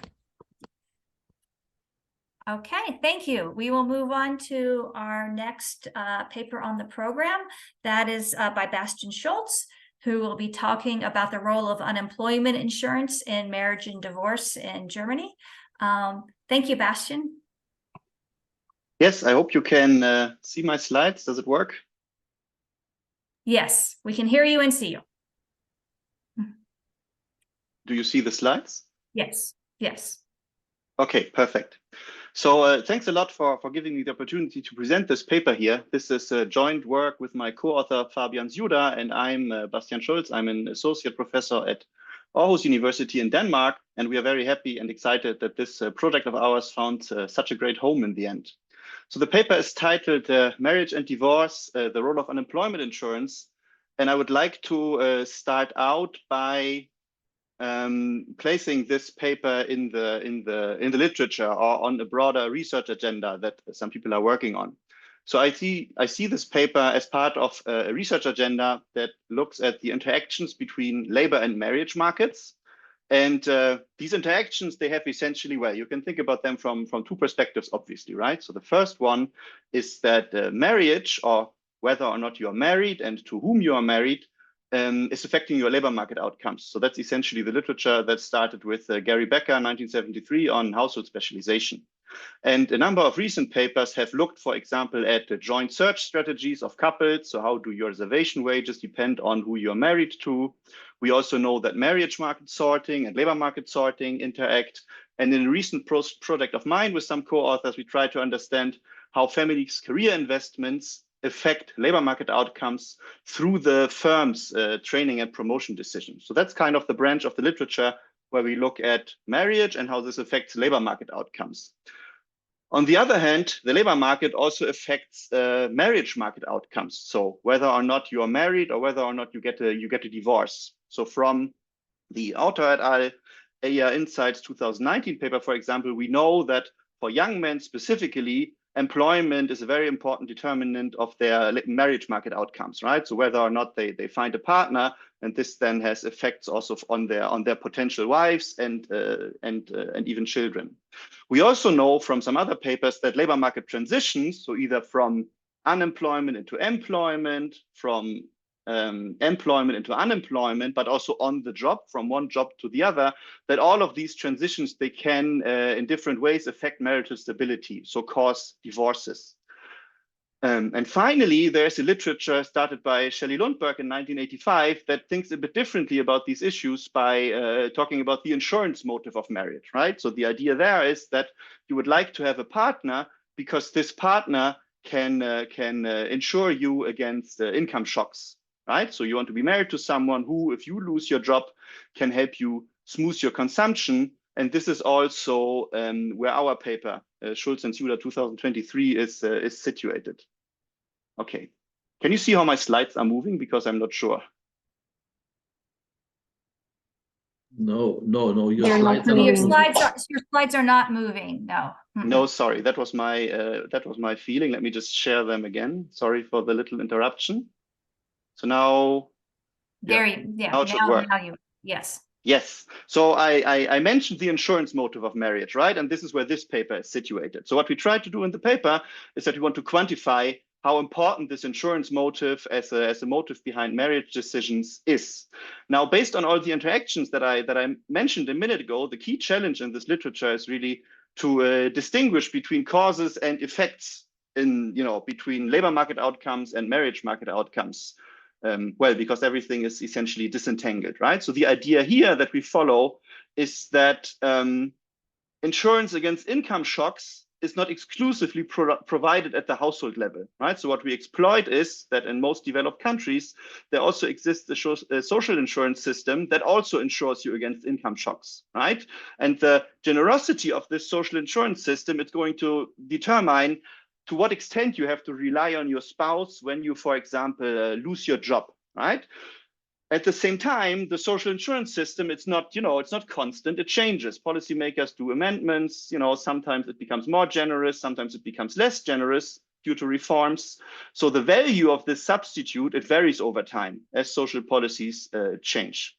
So the idea then is to use and exploit social insurance reforms to identify the importance of this risk-sharing motive for marriage and divorce decisions, right? So the mechanism, just a sketch of it, would be that the reform changes the need for risk-sharing. So the extent to which you have to rely on your partner, this has a lot to do with means testing, as we argue in the paper. And then when the generosity of Social Security changes, that can have an effect on your marital surplus and thereby influence marriage and divorce decisions. Yes. So our laboratory to implement this idea is a German labor market reform from 2003. That's the so-called Hartz I reform. It was the first package of a bigger reform package that was implemented over a number of years. And most people associated this reform with changes to labor demand, right? So the main goal of this reform was to increase labor demand by deregulating, for example, temporary employment and subcontracted labor. It was kind of the labor demand element of a big reform package. However, a lesser known element of this is also that means testing in 2003 changed a lot. So before 2005 in Germany, we had a two-tier UI system, short-run and long-term UI benefits. And the long-term UI benefits, they were means tested. And the reform in 2003, it greatly tightened the means testing thresholds, right? So the financial threshold above which your partner's income is counted against your benefit entitlements. And then a bit later, through another part of this reform package, this long-term UI system, it was abolished entirely. So over a couple of years, we moved in Germany from relatively generous long-term UI benefits with mild means testing to very strict means testing for people that are long-term unemployed. And this arguably increased the need for spousal insurance, reduced marital surplus, and I will define a bit more in detail what we mean by marital surplus in one slide. And this leads to a testable hypothesis that we look at in this paper, right? So the idea is individuals who are then exposed to unemployment risk, they become less attractive partners in the marriage market. So marriages to these exposed individuals should go down. Yes. So how do we measure things in order to test this hypothesis? Our primary data source in this paper to measure the unemployment risk is the German marriage register, right? So the German marriage register, it gives us the flow of new marriages between 1997 and 2013, all new marriages in Germany. In this data set, we observe nationality and age, so not, unfortunately, education or socioeconomic status that could serve as a direct proxy of unemployment risk. So what do? We use Social Security register data to check how important nationality is, and we find that it's a very important determinant of unemployment risk, even conditional on education, age, gender, and many other controls. Right. So we then use nationality and age cells in the German marriage register to form treatment and control groups for a very basic diff and diff model that we use in the paper. Now, the marital surplus summarizes the benefits of marriage relative to singlehood. And this is going to be our main outcome variable in the empirical part of the paper. We estimate this based on a little structural model, so the frictionless marriage market model of Chu and Xiao 2006. To estimate it, we use the data on the flow of new marriages that we have from the German marriage register, and we combine this with the single populations that we get from the German microcensus. So the benefit of using this marital surplus as compared to looking at marriages directly is that it's robust to changes in the single stocks, because the marital surplus is measured relative to the single populations in these cells that we are consider age nationality cells. Yes, and then I won't talk much about this, but we also have something about divorce risk in the paper, and for this we use the German divorce register. So to kind of summarize the findings of our paper in like the last 1 or 2 minutes, I think it's really most instructive to look at this plot, which shows the evolution of marital surplus over time. So we plot marital surplus here for 4 groups. The black line, this is marriages among German nationals. And then we have the blue line, which is marriages between Germans and citizens of the EU 15 countries. So this is like the pre-2004 enlargement EU countries, like France, Great Britain at that time, and Italy, Spain, and so forth. And then we have the EU 10 countries, which are the new member states after 2004. And we have Germans and others, which is essentially marriage between German nationals and people from outside Europe. And what you see, I think, is quite striking. So this marital surplus, it really doesn't change almost at all for the German and the German EU 15 marriages. But for German EU 10 and German other, it decreases significantly after these labor market reforms are being implemented, right? So the black dashed line is the time when the Hartz I reform that I talked about is implemented, and we see afterwards a divergence in marital surplus between German and German EU 15 and the two other groups. And then what the diff and diff model that we estimate in the paper picks up are really these differences in marital surplus between these groups. So to summarize the findings, we find that the labor market reform had a sizable negative effect on the marital surplus of intermarriages in Germany. In numbers, we find that compared to the pre-reform surplus, the marital surplus decreased by 5.2% for the German EU10 couples and by 6.6% for the German other couples. And the mechanism, as I was sketching, is that the reform lowered the generosity of social insurance and that lowered the marital surplus for couples where one partner is exposed to unemployment risk. So these partners, they became less attractive in the marriage market and, you know, well, married less, right? And then the divorce results, that's kind of additional in the paper. There we see that the intermarriages that were formed despite this reform, they became more stable, right? So this is consistent with the better selection of couples in this group of intermarriages that formed despite the labor market reform. Yes, and then to conclude, I wanted to talk on one slide about the policy relevance. So why are these findings important?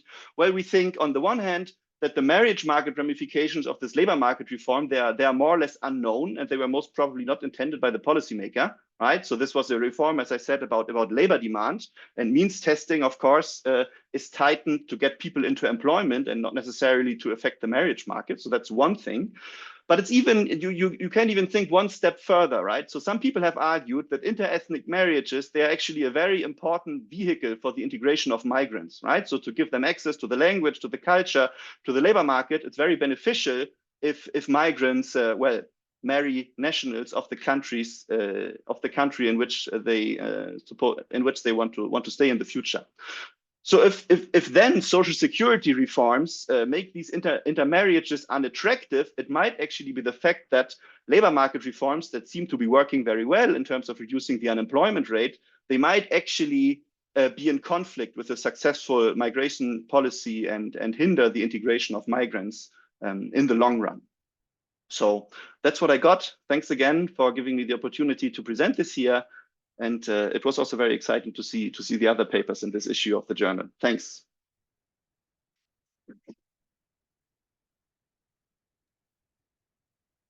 Thank you, Bastian. Appreciate your presentation. You can end your screen share, and I will open it up for questions. Would anyone like to ask a question on this presentation? I'll ask a quick one, Bastian. So because this reform changes the UI policy and therefore makes effectively unemployment in Germany more costly, is there any concern that this policy is actually changing the flows in and out of Germany of non-German nationals? So basically changing the composition of the people that are there available to get married? Particularly available to get married in these interethnic marriages? Yes, so there are two ways of answering this question. The first is that we have in the paper a couple of results that show that the single stocks alone, they did not seem to react to these labor market reforms, particularly for the individuals from the EU10 countries. It's actually not obvious that around that time the single stocks should change a lot. For example, if you take the example of Poland, right? So a country that joined in 2004 and it was the biggest one. On the one hand, there has always been a lot of migration between Germany and Poland. So there was a big population share of Polish individuals in Germany already before these reforms and the EU enlargement happened. And then additionally, the EU enlargement that happened more or less at the same time in Germany was implemented with a lot of restrictions with respect to labor market access, right? So we discussed this a bit in the paper, but there's actually no reason to expect, and it's also not the case if you look at the single stocks, to expect that there's an enormous inflow of these migrants around this time of the reforms in 2003 and 2004. So that's one part of the answer. The other part is that it's the big benefit, I think, of using the structural model in the paper. So this marriage market matching model where we compute the marital surplus relative to the single populations, that is kind of robust to the changes in the single populations, right? So if we express the marital surplus, what we are looking at is in a way the number of expected marriages based on the single populations that you have in the country, right? And this is what is going down. So even when the single stocks are going up, the fact that the surplus declines means that there are too few new marriages relative to the single populations for these migrants in the country, right? So this is what the marital surplus really measures. So I think that's the main reason why we use the surplus and not just, use directly the flow of new marriages as an outcome variable. Thank you, Bastian. Yes. Yeah. So it's interesting. The paper is interesting because I was working on health reforms, but never thought about what this paper is about, what I find very interesting. Now, the problem is or the issue which I see, what I have an interest is the labor market reforms attempted to decrease the risk of unemployment, in particular to risk groups like migrants, and to at least I think this has been at least a little bit successful. So the question is, how does this reflect for your work? Because the problem group is less risky at the same time due to one part of the reform, and the problem rises through another part of the reform. I mean, or the effect of the reform. What do you think about that? Yeah, I mean, that's a great point, right? But the way I would see it is that if there's any positive effect of the labor market reform on the unemployment risk of migrants or, anybody in Germany, then this works against our effect, right? So it actually, exactly, I think from my perspective, implies that what we get is kind of a lower bound. And if there is, if there is no positive effect, then the effect might be even bigger. Yeah. But I mean, in the end, it's the descriptive question is, who really, where do the employment gains in Germany come from over the post-reform period? And we know, for example, that it's a lot of women and a lot of old people. I'm not actually so sure if there is a sizable effect on migrants, but it might be the case. Probably it also increased for them. Yeah. Okay. All right. Thank you. Yeah. Thank you. Thanks for the questions. Great discussion. All right, so we'll move on to our next presenter. And this is a shift in topic to a very interesting paper.